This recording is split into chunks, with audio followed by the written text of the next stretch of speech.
Oke, baik. Bapak Hermawan mohon menyalakan sandra mata.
Permohonan keselamatan dari MTS langsung melindungi Mas Azami kepada MTSN 1 dan 2.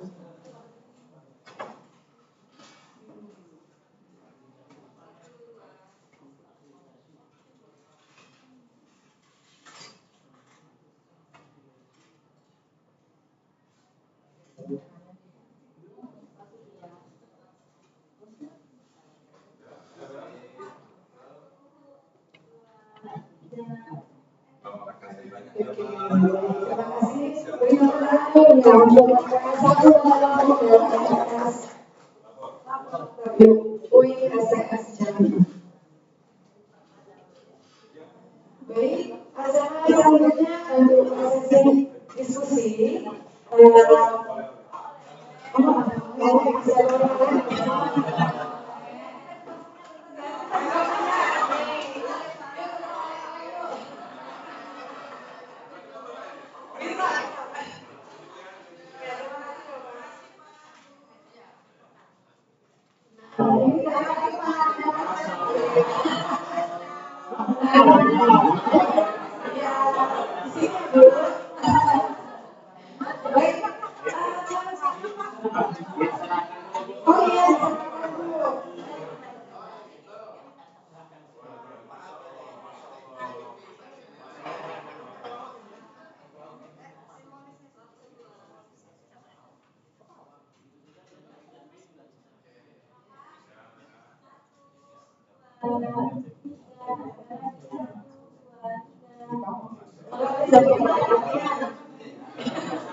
Bisa dari MTS 1 dulu atau dari MTS dulu? Oke. Ada yang ingin menanyakan? Oke.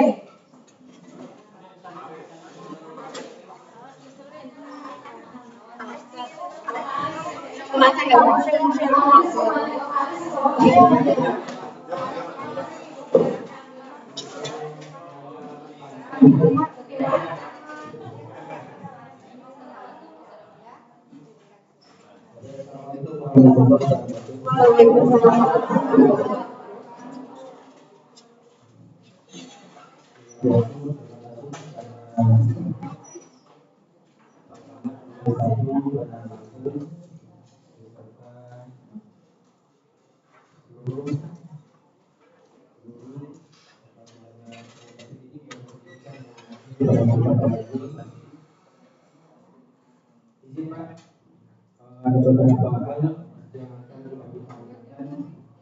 secara langsung. Mungkin untuk kelanjutannya nanti kita melalui PAP ya kan, karena waktu ini kan banyak menunjukkan pada hari ini mungkin beberapa hal.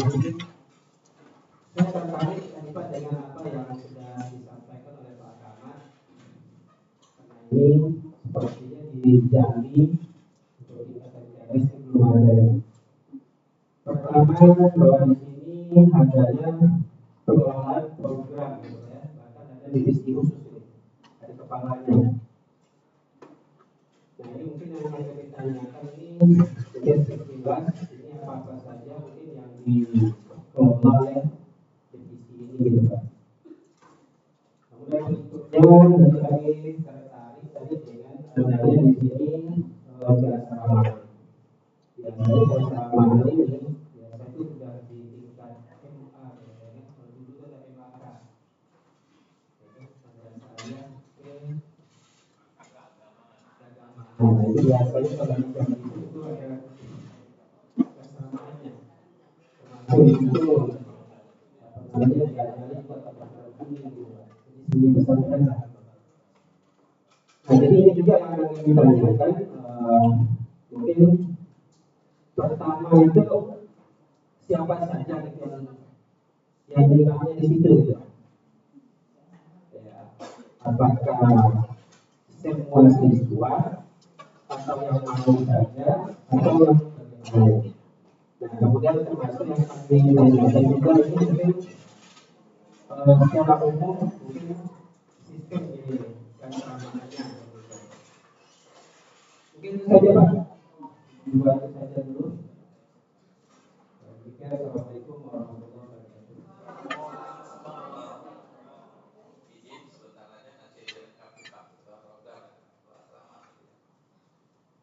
Yang pertama bahwa asrama MTS 1 Lampung minat atau enggak. Jadi semua baik ustadznya maupun santrinya itu mungkin semuanya tidak diperkenankan untuk pulang ke rumah. Ada waktu perpulangan. Kali ini memang udah perpulangan kemarin ya, pas segera buat perpulangan. Jadi para ustadz itu jadi poin pertama sudah akad yang pertama harus siap ikut mukim di asrama. Memang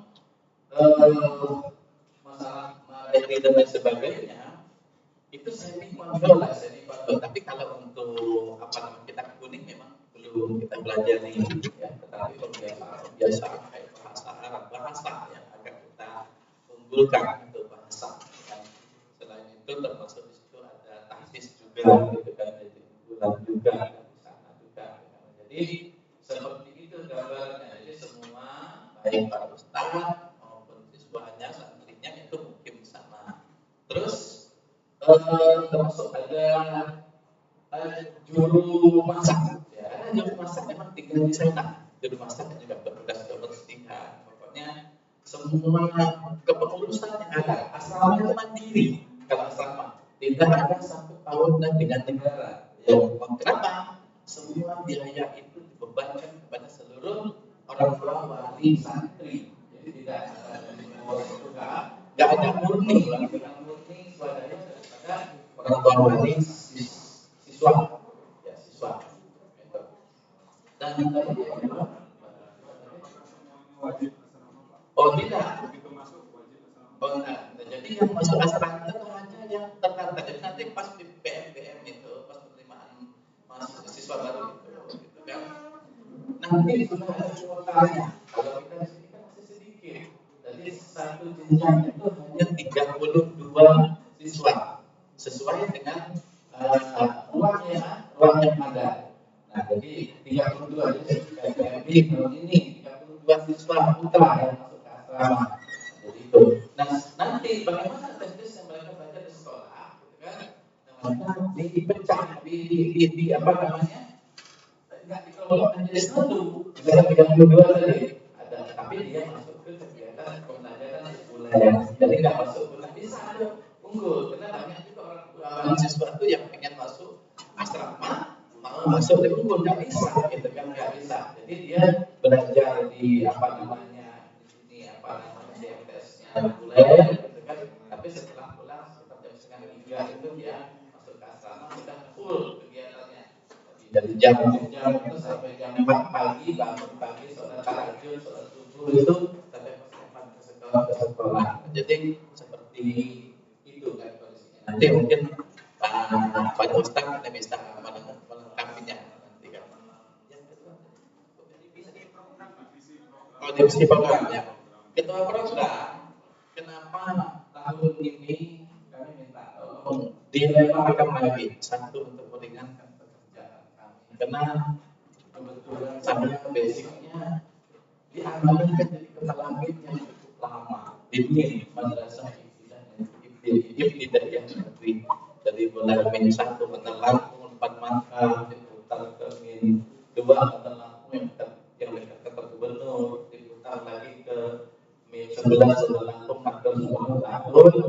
Nah, 2 tahun yang lalu saya diberikan amanah termasuk ke situ. Jadi untuk menguatkan pekerjaan itu saya perhatikan cukup berbeda tugas-tugas dan pekerjaan usianya. Kalau di ini dengan di MTS, kalau di ini nggak pakai kuaka, cukup ketua program kan gitu. Jadi sehingga saya akan bisa mempelajari untuk membangun kesetaraan sedikit kesetaraan biar tidak terjomplang perbedaan antara unggul dan reguler. Kan kami bentuklah dari ketua reguler. Jadi mereka nanti menyusun program yang jelas kaitan dengan penguatan kaitan dengan iman dan spiritual gitu kan. Jadi nanti ada kegiatan yang seperti misalkan mabit, misalkan dia boleh harus punya juga karena penanaman iman, penanaman akidah harus sama. Kalau penanaman akidah nggak boleh berbeda antara yang unggul dengan yang apa namanya yang reguler harus sama. Kegiatan yang lain lagi misalkan apa tadi itu kan pembiasaan hafal Al-Quran dan sebagainya. Jadi sehingga mereka membuat program kaitan dengan selain dengan kegiatan proses pembelajaran hari-hari yaitu yang ini ya. Termasuk nanti yang melaksanakan program itu ya nanti ketua nanti dan bersama teman-teman tim untuk melaksanakan semua. Itu juga yang unggul. Yang unggul itu kalau nggak salah itu hampir ada lebih dari 20 kegiatan. Itu kegiatan yang kuat itu yang apa nama kegiatan-kegiatannya itu kan ada talso apa saya nggak hafal semuanya itu kegiatannya. Jadi begitu banyak itu kegiatannya maka kami bentuklah ketua program itu kan untuk membawahi agar program itu bisa dilaksanakan dengan baik bersama teman-teman semua. Artinya mungkin itu yang saya sampaikan nanti selebihnya mohon suaranya Pak Ketua Program unggul begitu juga nanti Pak Ketua Asrama mungkin bisa apa namanya menyampaikan sedikit banyak mungkin kaitan dengan situasi kondisi atau mungkin seperti apalah ya manajemen yang ada di asrama. Mungkin itu Pak. Mungkin sekarang ini dari asrama dulu Pak ya. Ya Pak Ketua Asrama. Ya, makasih.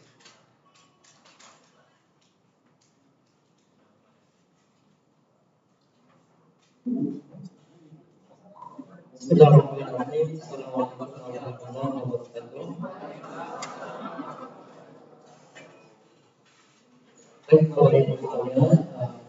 Untuk program asrama ini memang difokuskan di kegiatan bahasa sama tahfiz. Kemudian untuk pelajaran juga di situ ada 5 pelajaran. Kalau untuk kajian kitab kayak kitab kuning itu belum sampai ke sana. Paling juga kitab dasar. Ada beberapa seperti ini.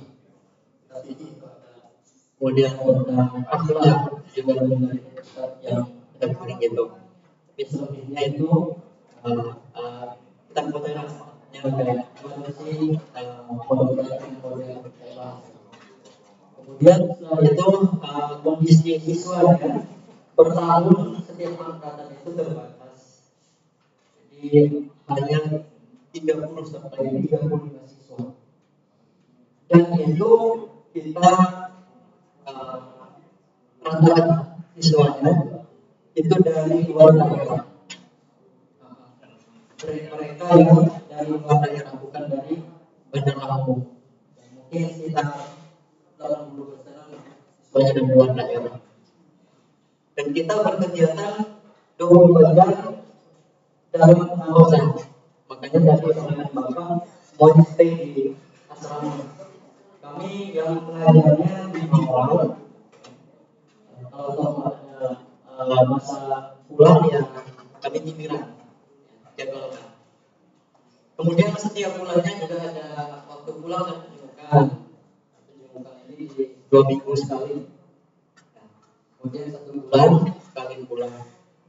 Kegiatan-kegiatan lainnya itu setelah sekolah, mereka berangkat sekolah jam 7 pas sampai mulai ke asrama di jam 2.30. Dari jam 2.30 itu adalah kegiatan yang ada di asrama.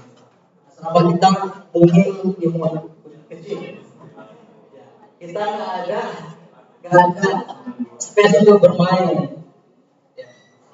Jadi satu keuntungannya pengawasannya mudah. Tapi di sisi lain, kalau kita mau gerak kayak beraktivitas olahraga atau kegiatan lain, kita tidak bisa di tempat. Paling kita keluar dari lapangan, sana bisa senam dan sebagainya. Kegiatannya ya seperti itu, dari mulai pagi untuk kegiatan atau bagaimana biasa sampai dengan belajar ke sekolah kegiatannya jadwalnya di habis sore itu kegiatan asrama atau asrama sama habis subuh. Selebihnya ada waktu untuk belajar malam dan sebagainya. Mungkin itu Bapak Ibu tambahannya dan selebihnya udah dari Pak Maman tadi. Mungkin itu Pak. Mungkin dari Ketua Unggul dipersilakan.